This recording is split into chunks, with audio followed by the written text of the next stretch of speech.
with me, Christina Laster, and National Parents Union. I hope you're all well. I hope you're all thriving. Hello, America's beautiful children. We love you as always. Happy Friday. And so as always, we have here Managing Day to Day, Fridays with the counselor. Hello, Kishana, how are you?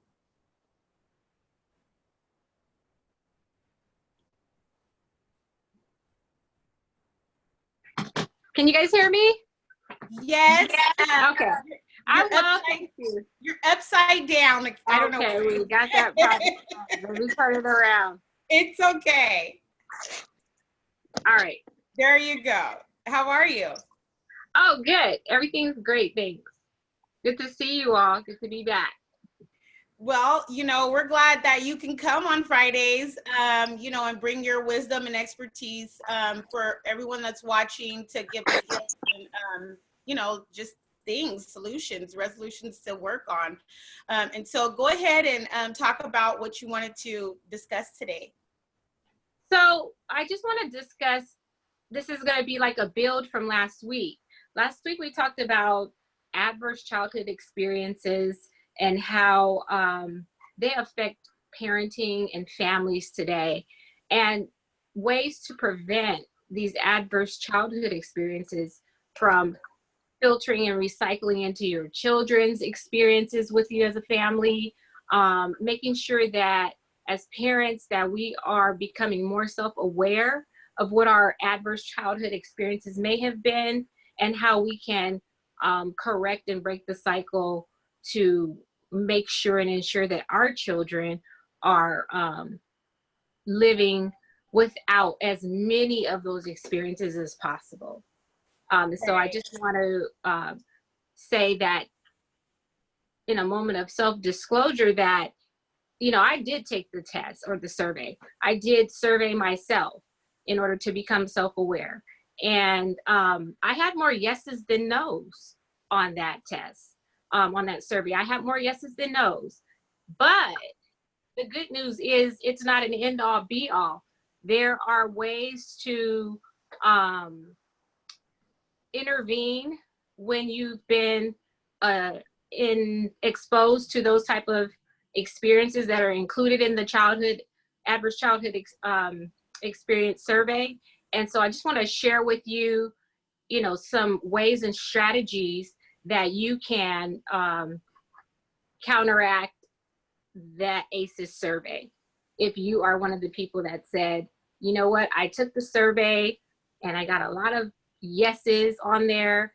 My adverse childhood experience is pretty high and I want to know what to do about it.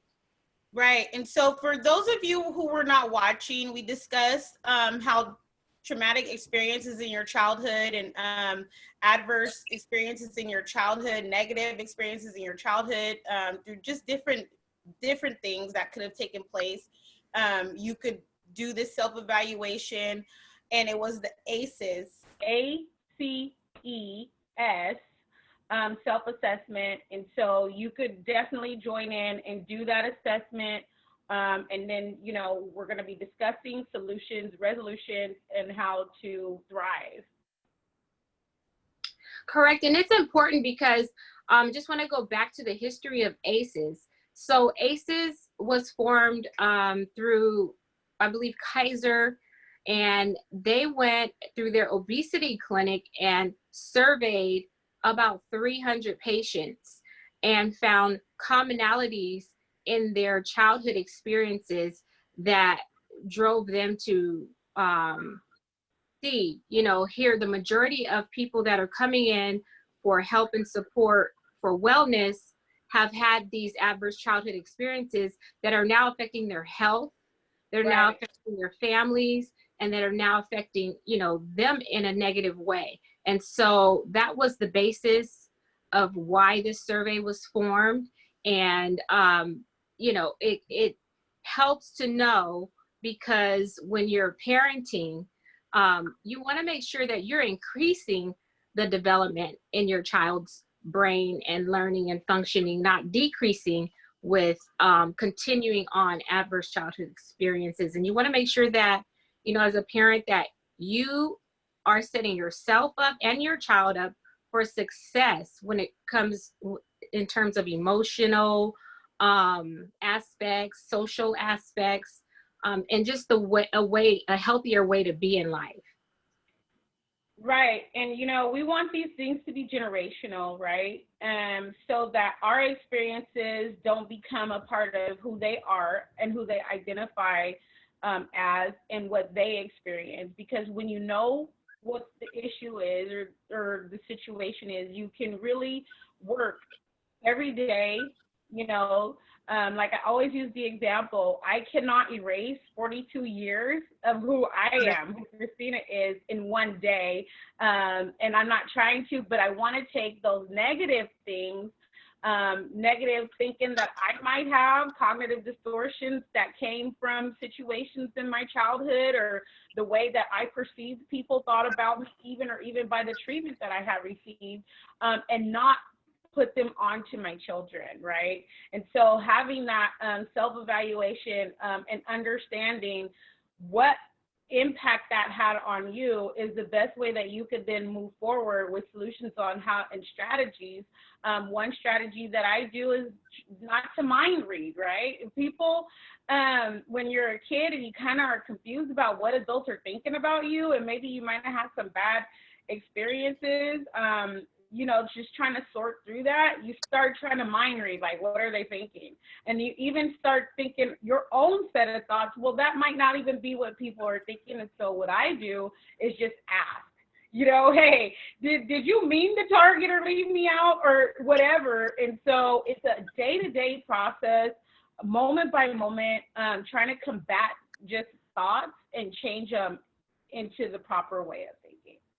Yeah, and that's a good segue into the next part of this. And what you were describing is one of the sections in the resiliency survey that they ask about internal beliefs and how you measure and weigh what's happening to you, how you see yourself, and what corrective actions do you take to move forward in a problem or conflict or stress experience. So there are about 4 key factors in this resiliency survey, which is designed to balance out what you find in your ACEs survey. So for example, for me, I'll use myself as an example. I have more yeses than nos. There are 10 or about 11 questions on that survey. So I have more yeses than nos. Is that the end all be all for me? No. In fact, I've, without even taking the test prior to now, have shown myself to be resilient and have characteristics that exceed what I've been through and are successful over my experiences. And so the survey for resiliency is called DARS, D-A-R-S, DARS, and it's designed to weigh and measure your personal strengths. And this is kind of something we talked about during our first meeting when we did the CREST. What are your family strengths and traits, and what are your own? And so it weighs personal strengths such as creativity, how you set limits for yourself, and how you cope with adversity and stress. And, I'm thinking of the ACEs brings this revelation and the DARS brings the good news, right? Yes, that's exactly what it is. And so it's like there's hope. I like the idea of being able to understand different areas of what we're thinking, where that came from, assess ourselves, then see that resiliency in it, because it also then allows you to set healthy boundaries. A lot of times parents may struggle with healthy boundaries that they didn't have in their life. People didn't keep you safe. And then, you kind of struggle. I'm a person that has a hard time sometimes saying no, even though it's a healthy boundary that I could set.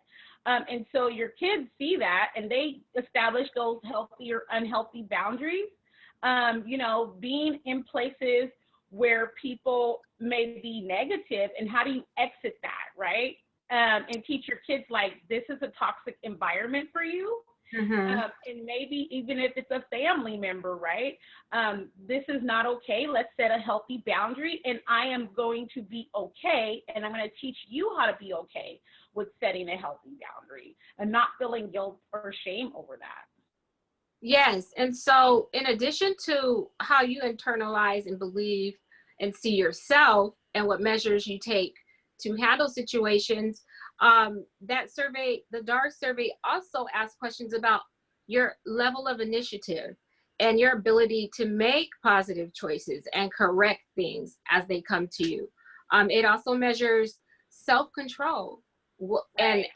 the appropriateness of your words and actions in a critical moment or time. Because again, as you said, you are the first teacher and modeler of your child and your family, and they're looking to you in moments, in critical moments, and stressful moments for how you respond, because you're laying a blueprint for them on how they'll respond when things arise. And so it's important to know and evaluate first yourself so that you can become aware of how you're reacting and responding to things, and model in a appropriate, healthy way for your child.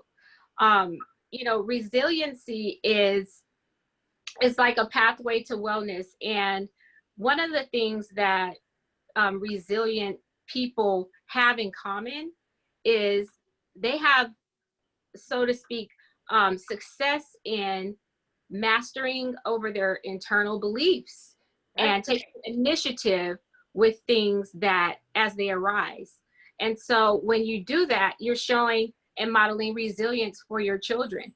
If you experience an issue and have and you're resourceful, and mm-hmm. you find tools to solve the problem, and you're not just sitting there helpless and trying to have a pity party, your children will see that, oh, in a moment of crisis, in a moment of stress, my mom or dad, they went and found this for help, they went Right. to this for support, or they did this to make sure that things didn't spiral out of control. So these Mm-hmm. are all things that the resiliency factor will help you to use your own personal strengths and the tools and resources around you to show that, you know what, yes, this happened, but I can move forward and continue and be successful. Right. And that's a process, right? Developing, right? And so we definitely want to lay a firm foundation so that our children are fortified, right? Well rounded, fortified, able to effectively navigate through life.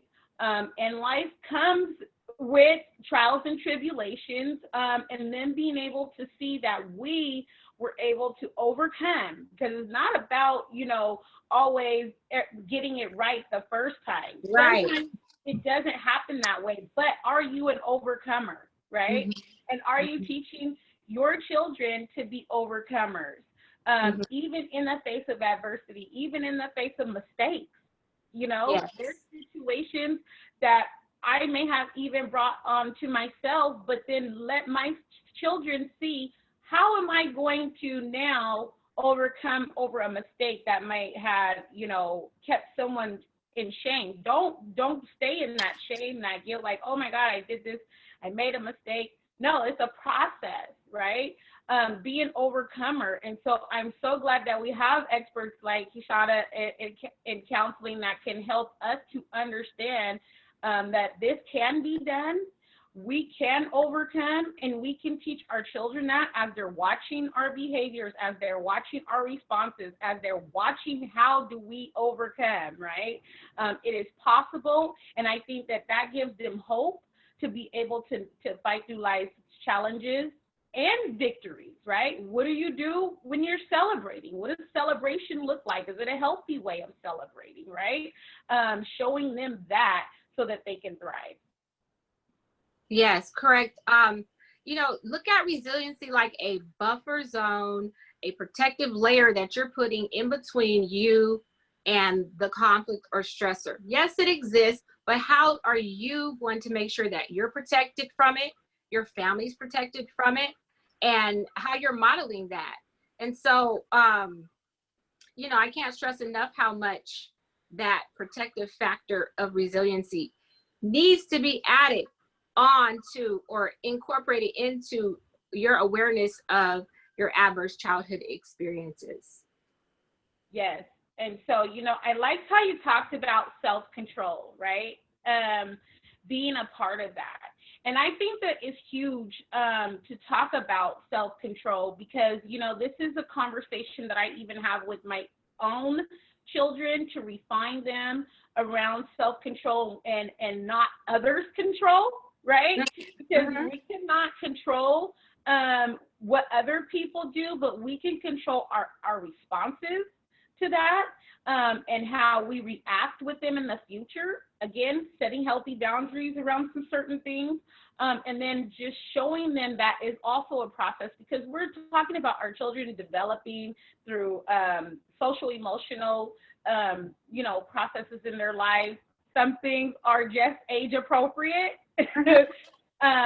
You know, and we have to look at that, like, is this age appropriate? Okay, and then I'm going to teach them a healthy model, a healthy way to react to situations that, you know, kind of like 2-year-olds having temper tantrums, right?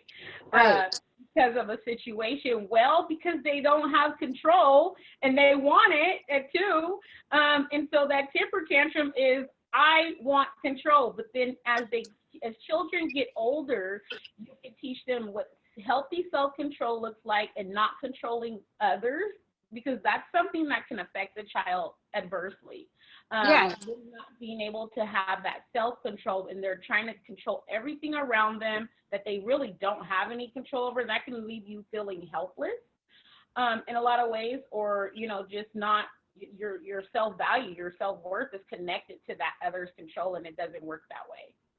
Yeah, so in the areas of self-control, you want to be mindful that you're modeling how you express your emotions. And again, the appropriateness of your words and your actions, how you are setting limits for yourself and setting those boundaries, as you stated before.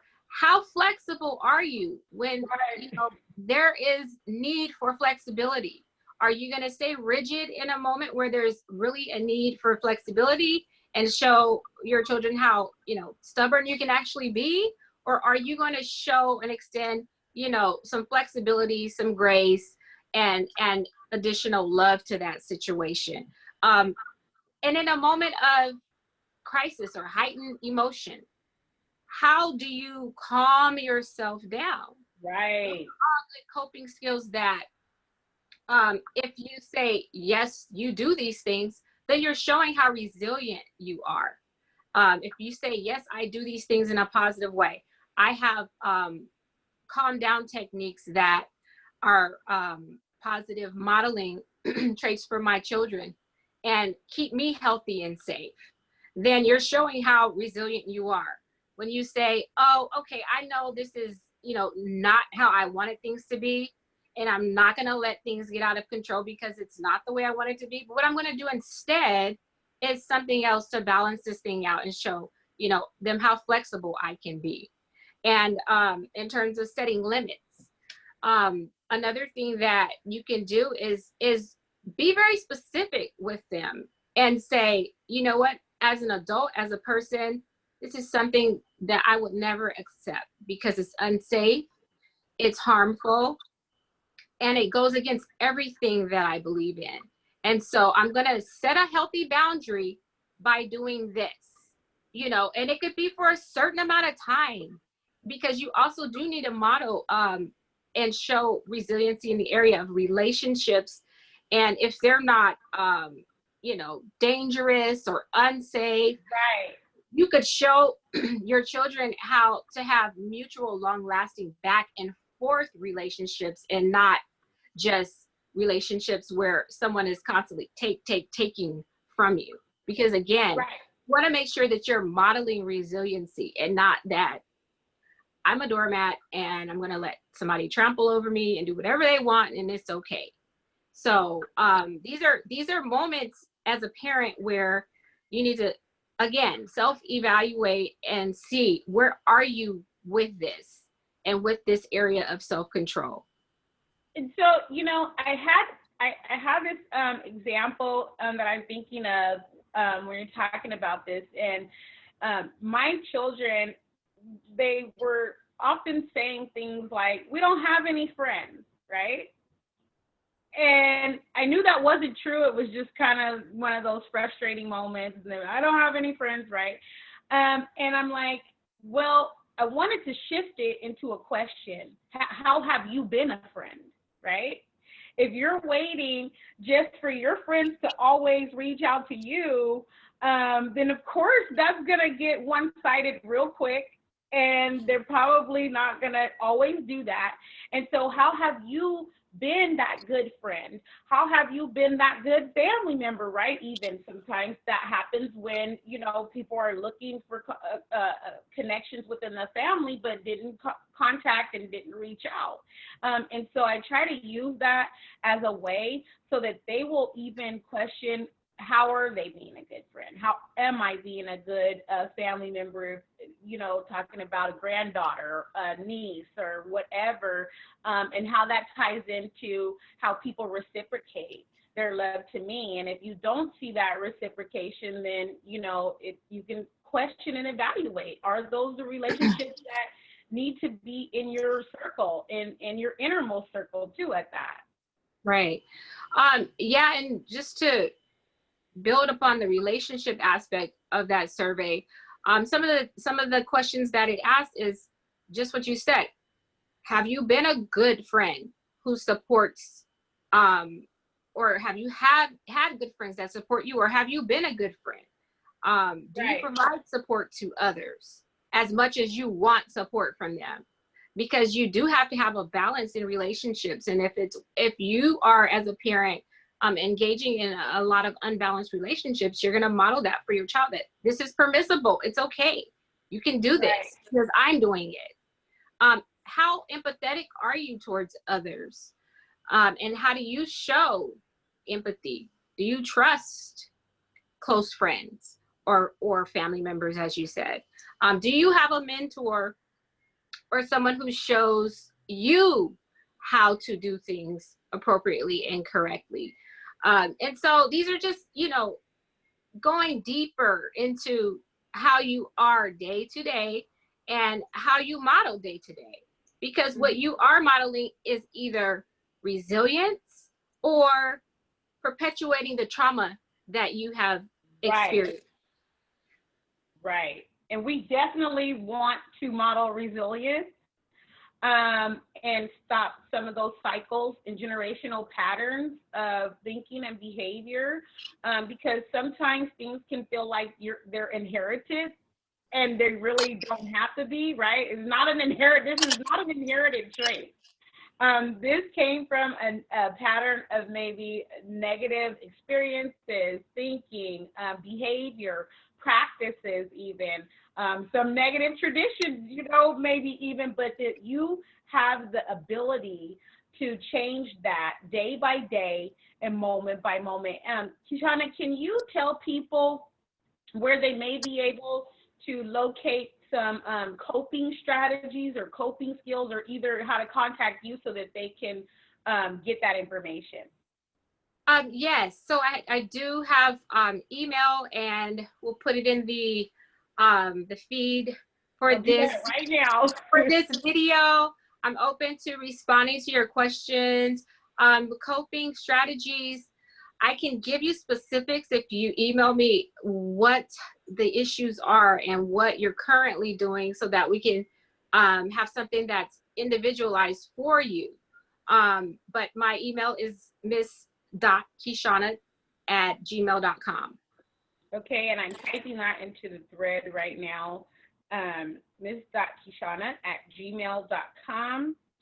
And also, I also want to share that there's a website called Second Step, and you just spell second out, Second Step, and they do have free resources for parents and families regarding social emotional support and coping skills.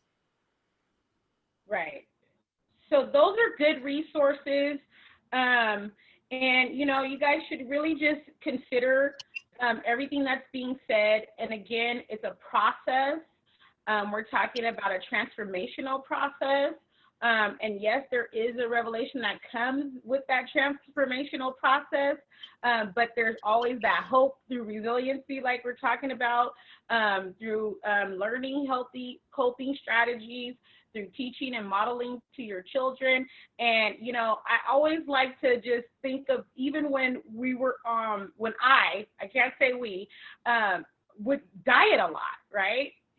And if I was on a diet, and I know this might sound really weird to some of you guys, and I messed up by 10 o'clock, I would say, forget it, I blew it. I'm not even gonna, you know, try to even eat healthy the rest of this day. I'm just gonna binge and do whatever I'm gonna do because I already messed up. And I could have been doing good for a whole week of good, healthy eating. And I just, in that moment, my mind said, just throw it all away. We don't want to do that, right? We want to just continue to be overcomers, and continue to be resilient, and continue just say, you know, I messed up at 10 o'clock, but 10:05 doesn't have to look that way, right? And 10:30 doesn't have to look that way. And tomorrow doesn't have to look that way. And so I don't have to just throw everything away and say, forget it, I messed up. No, just keep going moment by moment, step by step. Do you have a final thought that you'd like to share with people? Yes, when you practice how and become proficient in yourself and how you internalize your belief systems, and you're rooted and grounded into a strong foundation. Just imagine yourself like a tree, you know, that is able to weather a storm. When strong winds come, it doesn't fall. When rain pours down, it doesn't lose itself, you know. So what are you rooted and grounded in is something that could really be tied into your level of success and your resiliency. And I just want to encourage you to strengthen that, strengthen your inner self, strengthen your thoughts, strengthen how you are in the world, so that you are first becoming a stronger individual, a more resilient individual, and that you are modeling that for your children. Again, thank you for coming on Fridays and sharing this wealth of knowledge to everyone. We appreciate you here at National Parents Union, helping parents and caretakers, children thrive. And so you have been watching Managing Day to Day with me, Christina Laster, National Parents Union. Again, we hope you're all well. We hope that you are thriving. Goodbye, America's beautiful children. We love you, and we will see you again. Bye on Monday, same place, same time for Managing Day to Day. Have a wonderful weekend. Bye. Bye-bye.